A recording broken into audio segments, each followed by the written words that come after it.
Hi friends, welcome back to our channel. Friends, మనమైతే అంతకుముందు పొలానికి మందు కొట్టేటప్పుడు అయితే చేతి పంపు ద్వారా కొట్టేది, ఆ తర్వాత అయితే మనకు ఛార్జింగ్ పంపులు రావడం జరిగింది. ప్రస్తుతం అయితే డ్రోన్లతోనైతే మందునైతే స్ప్రే చేస్తున్నారు. డ్రోన్లతో మందు స్ప్రే చేయడం వల్ల పంటకు లాభమా నష్టమా, డ్రోన్తో మందు స్ప్రే చేస్తే ఎంత డబ్బులు తీసుకుంటున్నారు, అసలు డ్రోన్కు ఎంత డబ్బులు అనేది అయితే మనము ఈ వీడియోలో తెలుసుకుందాం. ఫ్రెండ్స్, అంతకంటే ముందు మీరు కనుక మన ఛానల్ సబ్స్క్రైబ్ చేయాలంటే వెంటనే సబ్స్క్రైబ్ చేసి పక్కన ఉన్నటువంటి గంట సింబల్ నొక్కండి. ఫస్ట్ అయితే మనము ఈ డ్రోన్తో కొట్టడం వల్ల మనకు పొలానికి మంచి జరుగుతుందా లేకపోతే ఏ విధంగా ఉంటుంది? మామూలుగా మనమైతే చేతి పంపుతో కానీ లేకపోతే ఛార్జింగ్ పంపుతో కానీ కొట్టినట్టయితే మనము దగ్గర పట్టుకొని కొడతాం కదా. ఇది ఏ విధంగా కొడతా అనేది అయితే ఇప్పుడు చూడండి. మనకి ఏంటంటే ఇది ఒక 5 నిమిషాల్లో మనకు దగ్గర ఒక ఎకరం అయితే స్ప్రే చేస్తుంది. ఒక ఎకరాకు మనకి ఏంటంటే ఇందులో కింద మనకు వాటర్ పోసుకునేది ఉంది కదా, ఒక ఎకరాకు ఇది నింపుకోగా మళ్ళొకసారి సగం పోసినట్లయితే ఒక ఎకరం అయితే కొడుతుంది. మనకు ఒక 5 నిమిషాల్లో మొత్తం టోటల్గా ఒక ఎకరం అయితే స్ప్రే చేస్తుంది. ఒక ఎకరాకు వచ్చేసి వీళ్ళు ఒక 500 రూపీస్ని అయితే తీసుకుంటున్నారు. మామూలుగా మనకు బయట మందు కొట్టే వాళ్ళు అయితే 800 నుంచి 1000 రూపాయలు అయితే తీసుకుంటున్నారు. సో మనకు కొంచెం బెనిఫిట్గానే చెప్పుకోవచ్చు ఇది. ఎందుకంటే బయట చూసుకున్నట్లయితే మనకు రెండింతలు ఉన్నది కాబట్టి మనకు 500లో మనకు ఒక ఎకరం కొడుతున్నారు అంటే మనకు బెటరే.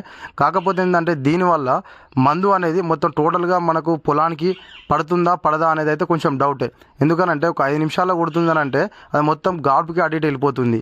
పడే కానే పడుతుంది, పడని కాడ పడుతుంది. చూడండి, ఇప్పుడు ఇది మనకైతే స్ప్రే చేస్తుంది. మనకు అది నింపుకుంది. కిందనైతే మనలో వాటర్ ఉంది ప్లస్ మందు అయితే పోసిరు.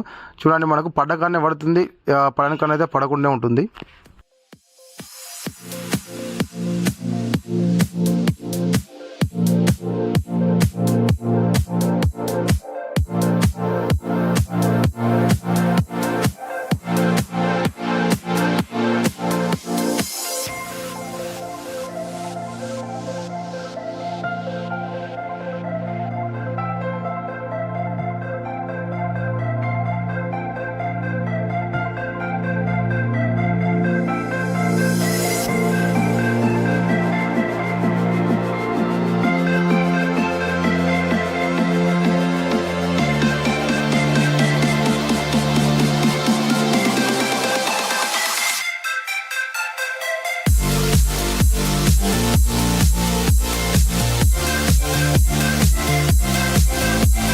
ఈ విధంగా స్తంభాలు కానీ లేకుంటే చెట్లు ఉన్నట్లయితే అది దాని దగ్గర దాకానైతే వెళ్ళదు. కొంచెం దూరం నుంచి వెళ్ళే వాళ్ళైతే తిప్పుతారు. ఎందుకంటే ఏదైనా ఒక చిన్న మిస్టేక్ జరిగినా కూడా దానికి అయ్యేటువంటి కాస్ట్ అయితే ఎక్కువ ఉంటుంది కాబట్టి కొంచెము దూరం ఉండగానే వాళ్ళైతే తింపుతారన్నమాట.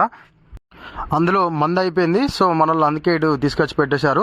ఈ మనకు కనబడేటువంటి గీతలు ఏవైతే ఉన్నాయో అవి అయితే మనకు డ్రోన్ తిరిగినటువంటి ప్లేస్ అన్నమాట. అందులో రెడ్గా ఓపిస్తుంది చూసారా, అదైతే మనకు అందులో మందు అయిపోయింది అన్నమాట. సో వీళ్ళైతే ఇదంతా సెటప్ కోసం అయితే ఒక టాటా మ్యాజిక్ని అయితే ఏర్పాటు చేసుకున్నారు.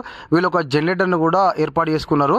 ఎందుకనంటే వీళ్ళకు ఆ బ్యాటరీ వచ్చేసి ఒక 5 నుంచి 10 నిమిషాలు మాత్రమే నడుస్తాయట. ఒక ఎకరం కొట్టడానికి మాత్రమే ఒక బ్యాటరీలు అనేటువంటి యూజ్ అవుతాయట.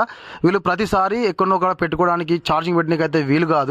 కాబట్టి ఏంటంటే వీళ్ళే సపరేట్గా ఒక జనరేటర్ని అయితే టాటా మ్యాజిక్లో పెట్టుకొని డ్రోను ప్లస్ టాటా మ్యాజిక్లో ఈ జనరేటరు, ఈ బ్యాటరీలు ఇవన్నీ అయితే పెట్టుకొని అయితే వాళ్ళు నడిపిస్తున్నారు. మనోడు అయితే దానికి ఛార్జింగ్ పెడుతున్నాడు. ఏదైతే మనకు ఇక్కడ కనబడుతుందో అదేంటంటే మనకు జనరేటర్ నుంచి వెళ్ళి దానికి పవర్ వస్తుంది. అందులో నుంచి వెళ్ళి అయితే మనకు బ్యాటరీలు అయితే ఛార్జింగ్ అవుతాయి. ఎందుకంటే అది ఎంత మోతాదులో దానికి పవర్ అవసరమో, ఉదాహరణకు చెప్పాలంటే మనకు చార్జర్ టైప్ అన్నమాట. ఇది కూడా చార్జర్ టైపే. సో మనోడు ఇక్కడ కలెక్షన్ ఇచ్చేసాడు కదా, ఈ జనరేటర్ నుంచి వెళ్ళి పవర్ అనేది దీనికి వెళ్తుంది. అందులో నుంచి వెళ్ళి అయితే బ్యాటరీస్ అయితే ఛార్జింగ్ అవుతాయి. దీని